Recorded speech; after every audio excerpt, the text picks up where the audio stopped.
teman-teman insan pers yang hadir di Mahkamah Konstitusi.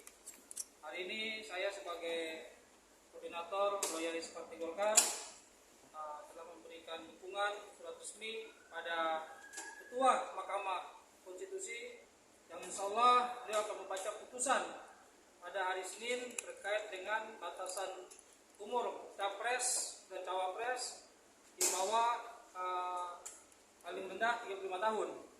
Insya Allah kami yakin, kami percaya putusan Ketua MK meloloskan capres dan cawapres 2024 untuk tokoh muda, anak muda sebagai sejarah bagi bangsa Indonesia. Saatnya yang muda tampil menjadi pemimpin di Republik ini, dan insya Allah pemimpin pemuda mendapatkan posisi insya Allah menjadi Wakil Presiden Republik Indonesia 2024.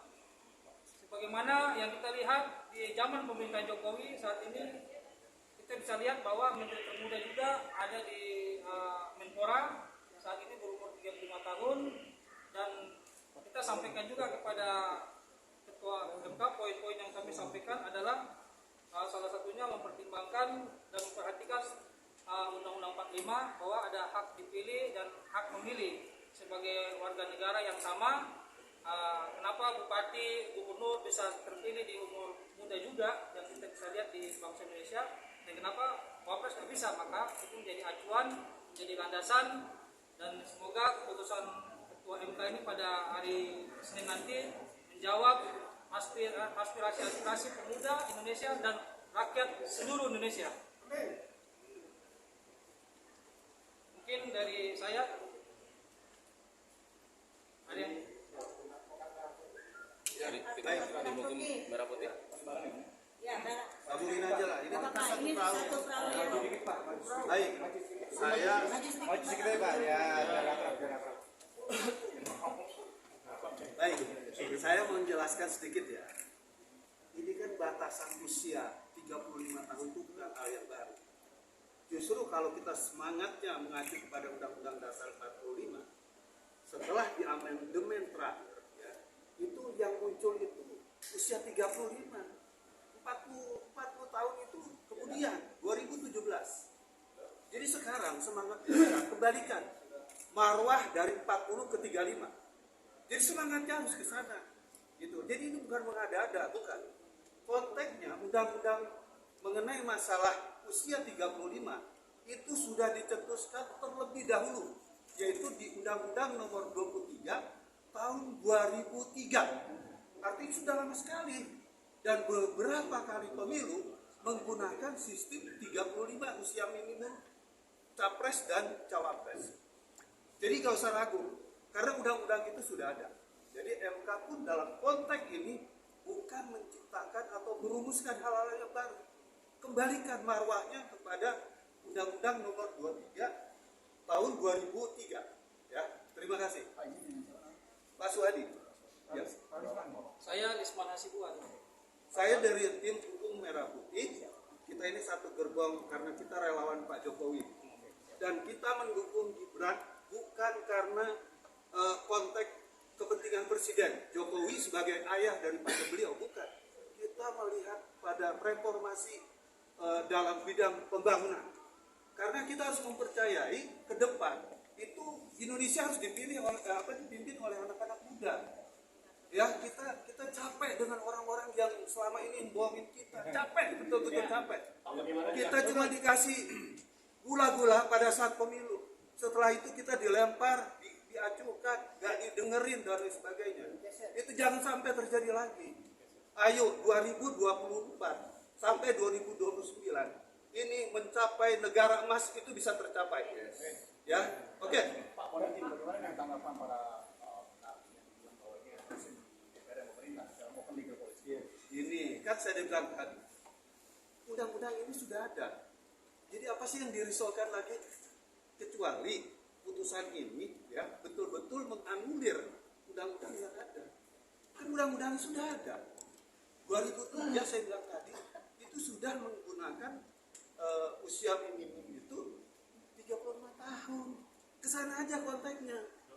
Dan saya lihat orang-orang yang menentang ini orang-orang yang suka dengan status quo, itu aja. Ya, negara nggak mau dibikin maju kok sama mereka, gitu loh. Kita ini sebagai orang, saya udah senior dalam konteks ini. Saya mau anak muda yang memimpin, karena mereka punya energi, mereka punya semangat, mereka bagaimana untuk mencapai negara kemajuan yang lebih baik itu ada di tangan anak muda. Gitu, kita capeklah dengan orang-orang tua, ya. Oke. Hanya terpatokan hanya uang dan untuk ijazah sendiri apa memang itu diperlukan atau tidak atau memang Gini, kalau undang-undang kan sudah jelas. Tamat SMA lo ya, kontaknya ya. Itu kan serendah-rendahnya tamat SMA. Boleh lah kita menggunakan itu, ya kan? Karena yang namanya orang pintar, konteksnya bukan di sekolah kok pada dasarnya. Dan kemauan.